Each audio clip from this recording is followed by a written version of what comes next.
Hi, I'm Sandra Manning. Welcome to EcoSmart. Have you noticed that the interest of creating a community garden is sprouting up all over Tallahassee?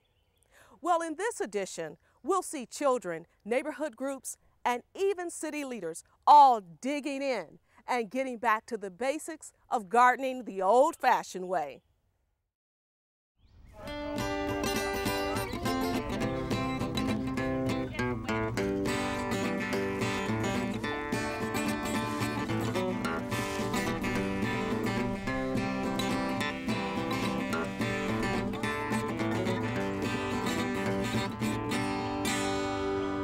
There's a movement going on all over town to get back to basics when it comes to food. People are really having this urge to get closer to the food that they eat, to make sure that it doesn't come from thousands of miles away. They are ready to step up and try to eat healthier. Well, that's a goal that the city government shares with the community.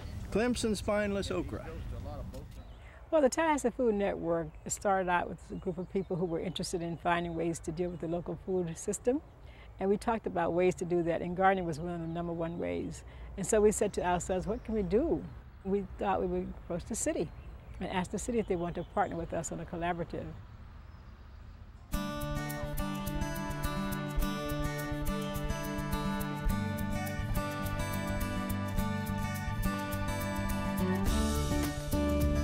What came out of that was this awesome program by which neighbors can apply for and get land to start gardens on, so that folks in neighborhoods can be growing their own food, can be teaching kids where their food comes from, and so they can be getting to know their neighbors. There's allotment community gardens where folks have individual plots within a larger mosaic of a community garden. There's educational community gardens where the principal purpose is instruction, teaching people how to grow their own food. And then you have donation gardens where the principal purpose is growing food to give it away.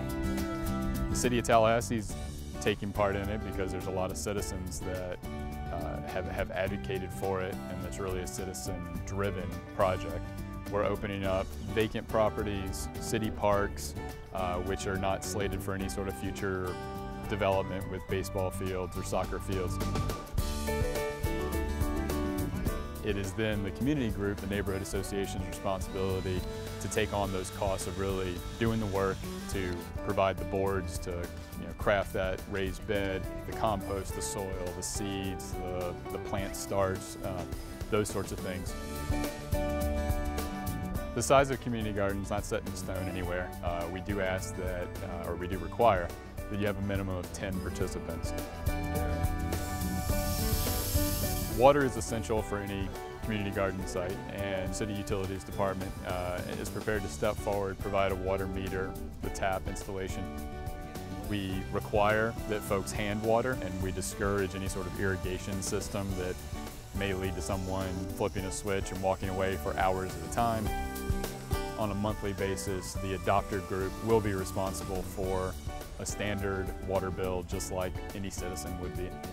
When a neighborhood group or a community group comes in and wants to apply for a community garden, there is a upfront cost of $200, which is a restoration deposit that you can think of along the lines of an apartment security deposit.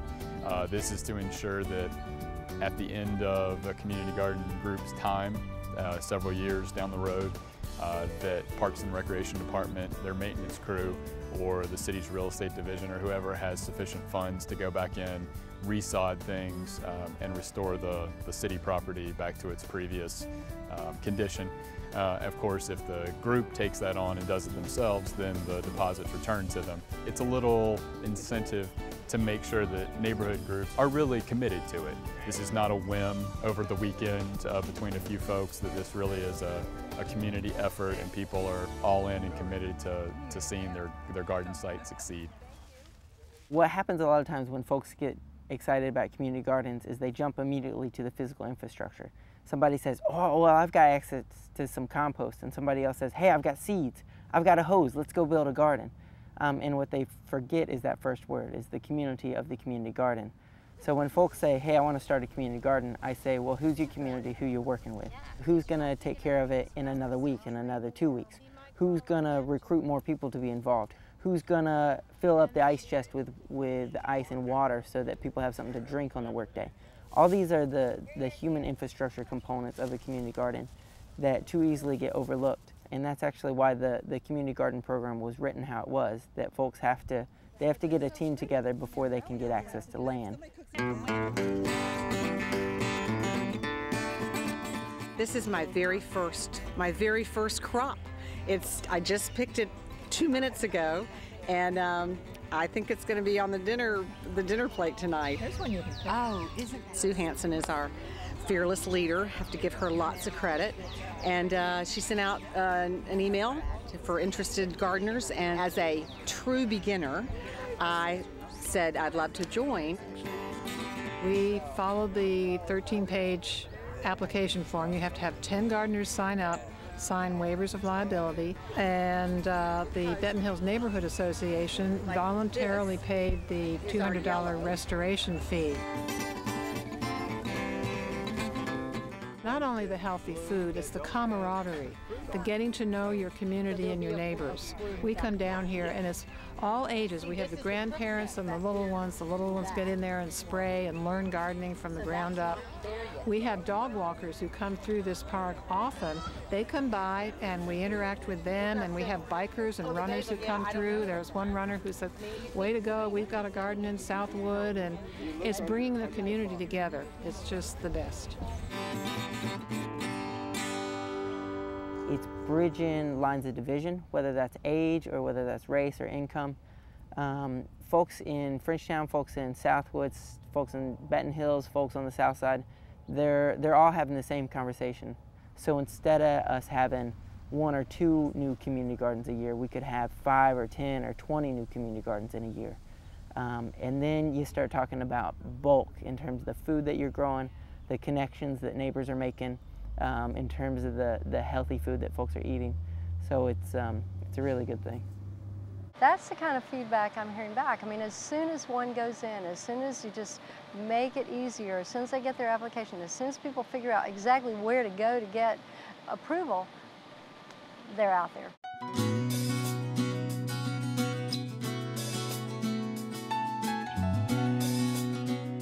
And I think our city is really on target with this. It's rolling very well. I'm excited about what they're doing. We have initiatives growing out of it, like 95210, you know, healthy, the whole picture of health kind of thing. And then all these avenues where we can actually grow food, learn how to cook food, learn how to prepare it, make wise choices and selections, and do nutrition education and community engagement all at the same time. We love the work that is happening in Tallahassee, and we really encourage people to come and join us. Get on the team, grow your own.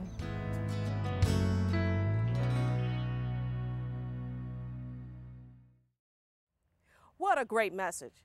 To grow your own community garden, visit talgov.com. Coffee is known for keeping us awake, but did you also know it's good for waking up your garden?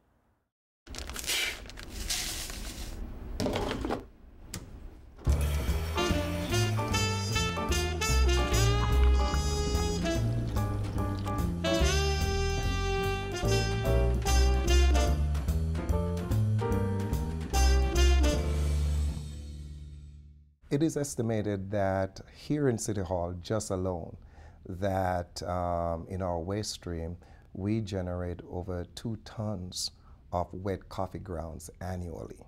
And so Wake Up the Earth Coffee Ground Reuse Program was a great program for us to implement to remove coffee grounds from our waste stream.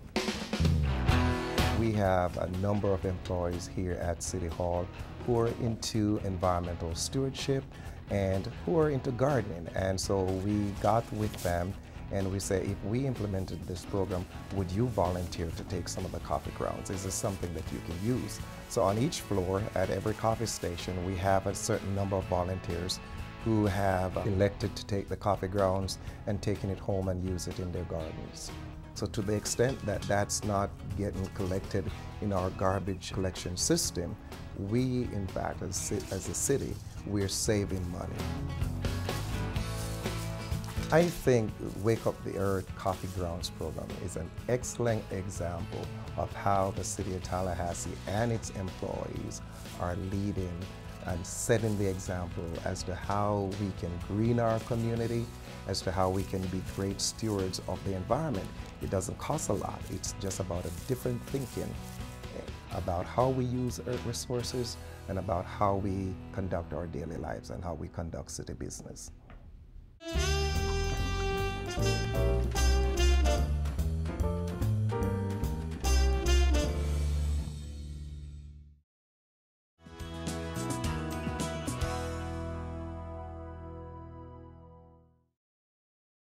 I'm here at the City of Tallahassee's Laverne Payne Community Center, and there's a Frenchtown community garden that we've been talking about that we want to check out. I have my rake, I have my shovel, I have my gloves, and most of all, I'm excited about visiting the garden. Follow me.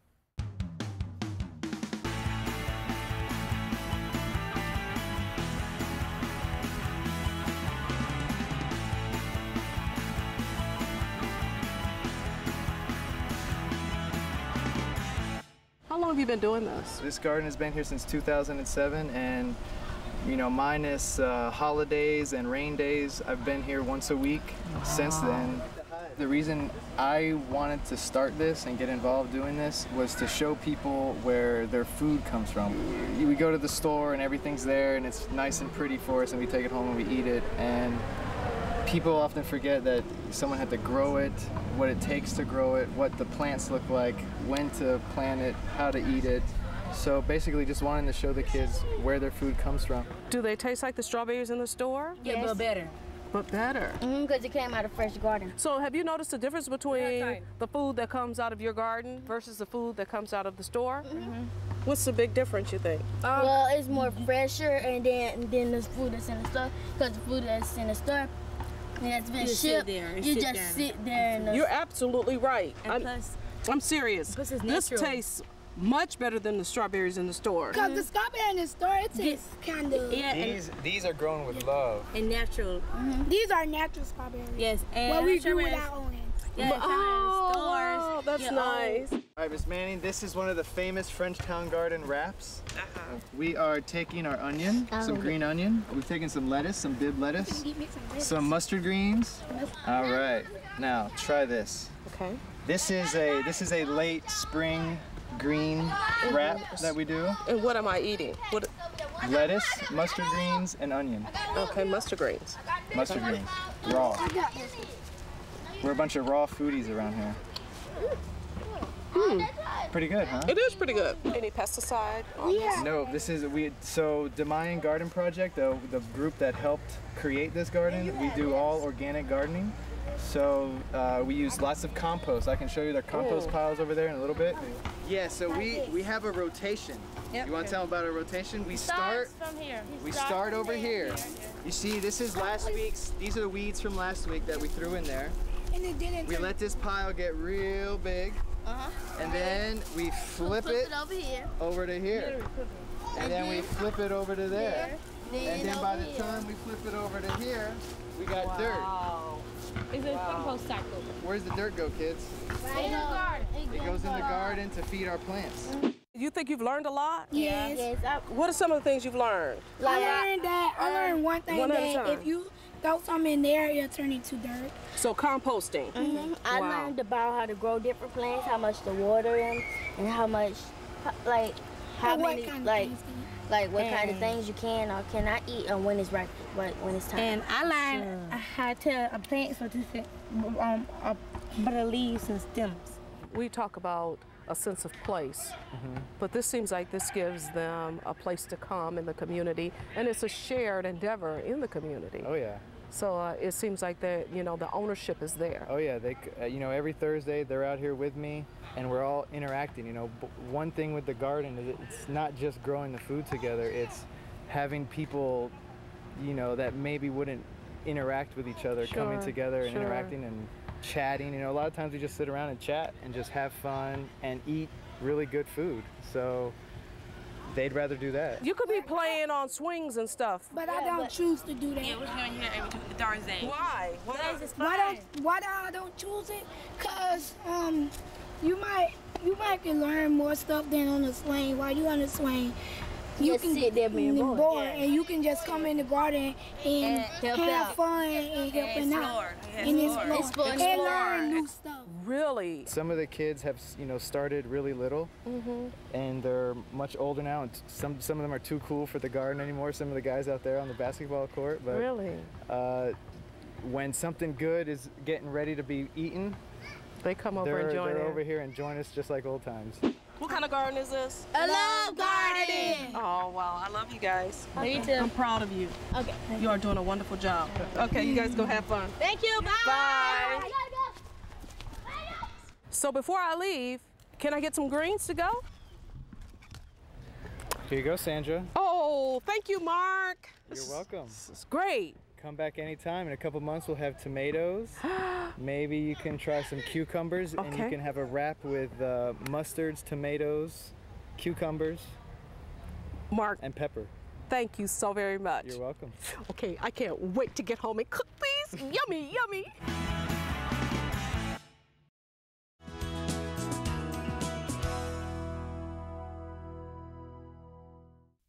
Mortgage, utilities, kids' education. Living expenses take a big bite out of every dollar. But if you think about it, food, the most important of all, really doesn't. In fact, in this country, only 11 cents out of every working dollar goes to buy food. 11 cents, now that's affordable. We know that keeping food prices low is important because Florida farmers don't just grow the food. We buy it for our families too. Safe, affordable, and abundant. Food for thought from Florida's farmers.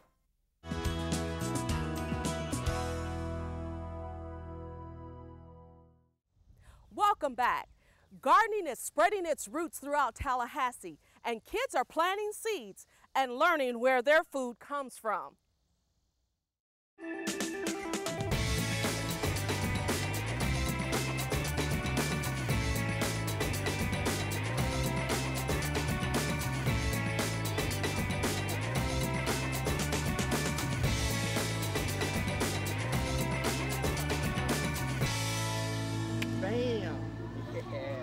We're planting a spring garden with the kids here at the Western Pre-K in partnership with Whole Child Leon and United Healthcare. Germinate, stick your root out. Stick your root out. Put your leaves up. Put your leaves up. And grow. Grow. Yeah, okay. What we do is we pretend to be seeds. So we get down and crunch down and we pretend we're underground, and then it rains, the sun comes out, and so the seeds germinate. And we stick out a root to pretend like that taproot growing down in the soil, and then stick our leaves up and pop and grow, and then eventually make fruit in our hands like this, to demonstrate how seeds grow into plants, plants grow fruit, and fruits then have seeds within them that can grow into more plants.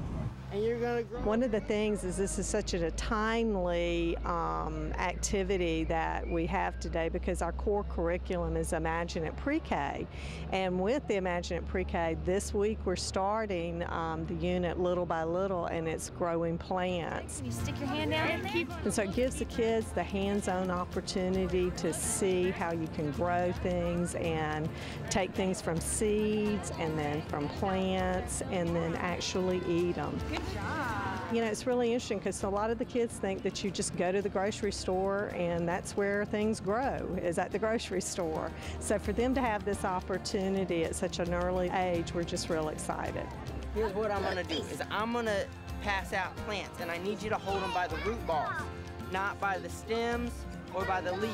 I distribute plants and have them hold it by the root ball. All too often kids will try to pick up plants by the stems or the leaves, and it tends to break the plant. But if you hold it by the root ball, then you hold all the soil together.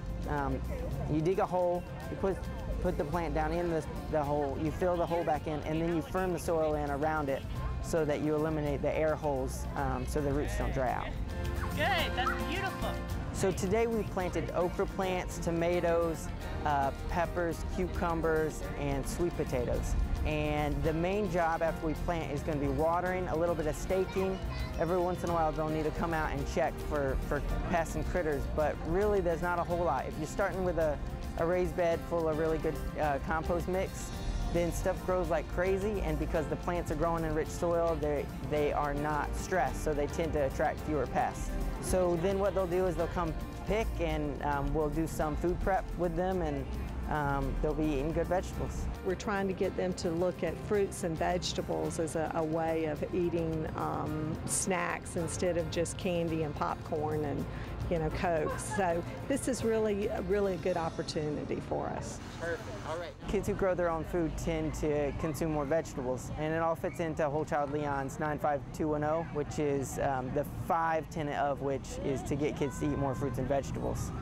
95210, 95210, 95210, and healthy is my day. Oh, yeah! Our activity corner is talking about the message. It's a health and wellness message called 95210 that we have piloted. Whole Child Leon has piloted in the community so far in other pre-K classrooms. It's really a simple message. It stands for 9 hours of sleep every day, 5 fruits and vegetables a day, 2 hours or less of screen time, 1 hour of physical activity, 0 sugary beverages and tobacco exposure. And it's a simple message that we know works. It's top down from parents to their children and bottom up from children to the parents. It's really caught on, and we're happy to expose these children to it today.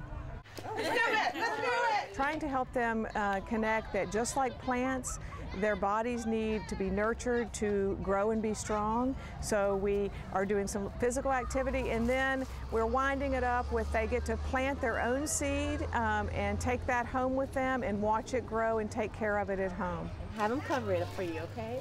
We really know that young children especially have not been exposed to fruits and vegetables. We go to outreach events and play a game with them where they put their hand in a box to identify a fruit or vegetable. These children don't know broccoli, cucumbers, very simple and basic fruits and vegetables. So this project today here at the Wesson Building, it just really shows how our community is working together and coming together around the issue of getting healthier. We have the second harvest that we'll be donating everything that's harvested from these gardens here. We have the Tallahassee Food Network, United Healthcare, and of course Leon County Schools. So we are happy to be starting here at the Wesson Building. Right here like this. Thanks, y'all.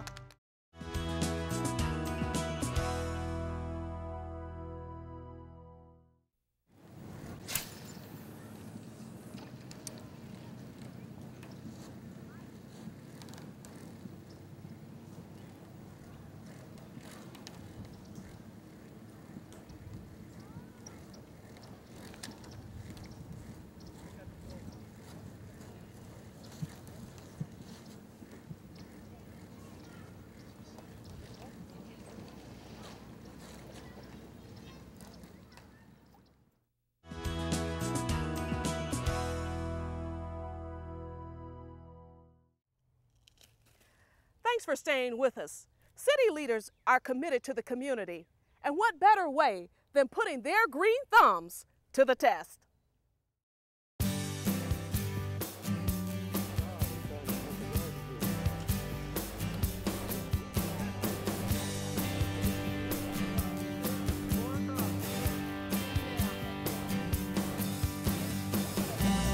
Well, today we're here at America's second harvest, and the whole idea here is a part of our Earth Day celebration.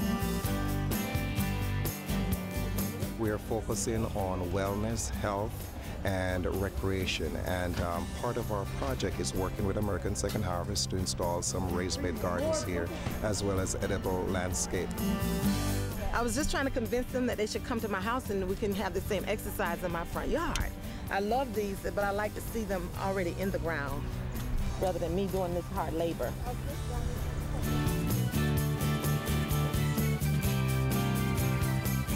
The idea is to have an edible garden here. These are blueberries and satsuma.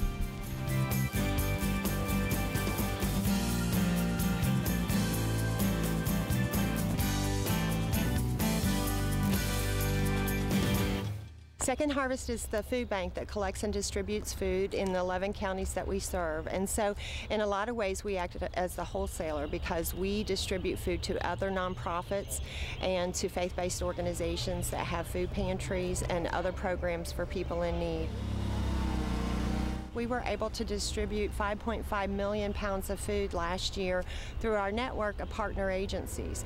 And we're seeing in our area that the need's continuing to increase. And so we're trying to find as many creative ways as we can to get more food out to those people in need.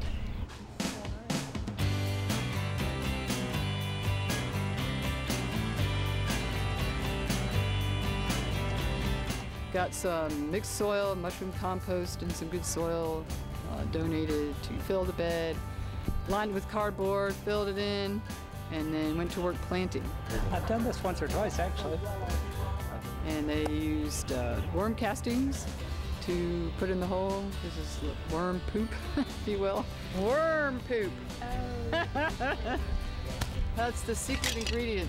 Gonna make it all grow. That's nasty. That's it right there? Yes. I'm not touching that. Come on. You're not touching it? No. Worm poop. No, plant. There you go. Do y'all take a picture of the director planting? I'm good at this. They've got some squash in there, and also just to supplement some of the other plants that we have. And then the yield from the garden we are able to give to our partner agencies to give to clients in need.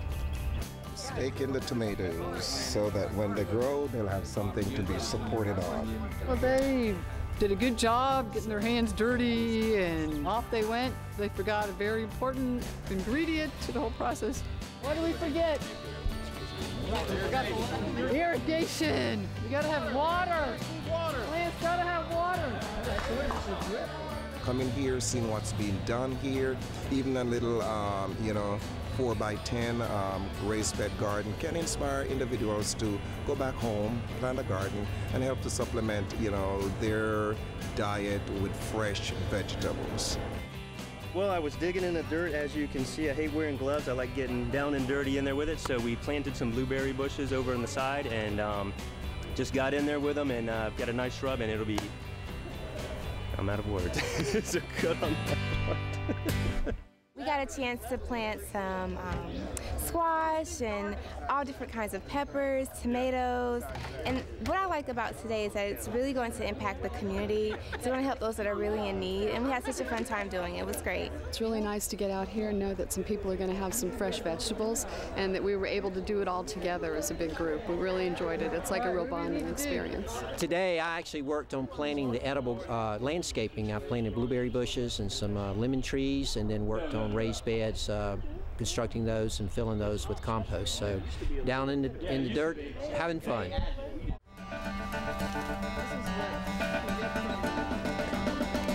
People are surprised. A lot of people know we do something with food. They've usually contributed to a food drive locally at their place of employment or an organization or church they're with. But then when they come and see the mass amount of food that we distribute every day, they are surprised. And so it's a great opportunity. That's why we were thrilled to have the leadership team out here today so we could actually show them a little better what we do. We couldn't do what we do without everybody working together. And so we thank you. Thank you for coming out today, but thank you for your support all year long too. We appreciate what the community does every day to help us feed others.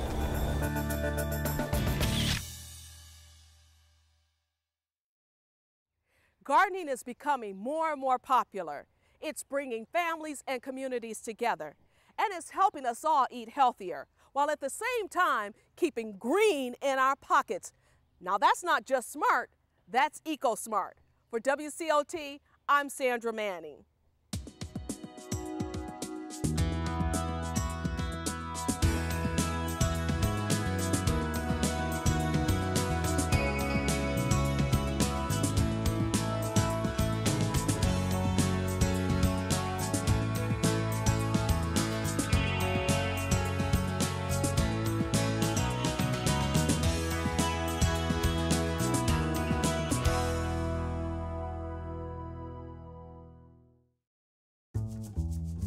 Well, that's me right there, fourth from the back. You know, when I first did that commercial, it was just a job. Well, I live in this community too. I put my pants on one leg at a time, just like you. Now I realize just how much runoff can affect our drinking water. We're all a part of this community, so what one of us does has an effect on all of us. That's what this campaign is all about, finding out what each one of us can do to stop our own personal pollution. TAP. Every drop you lose, nature finds.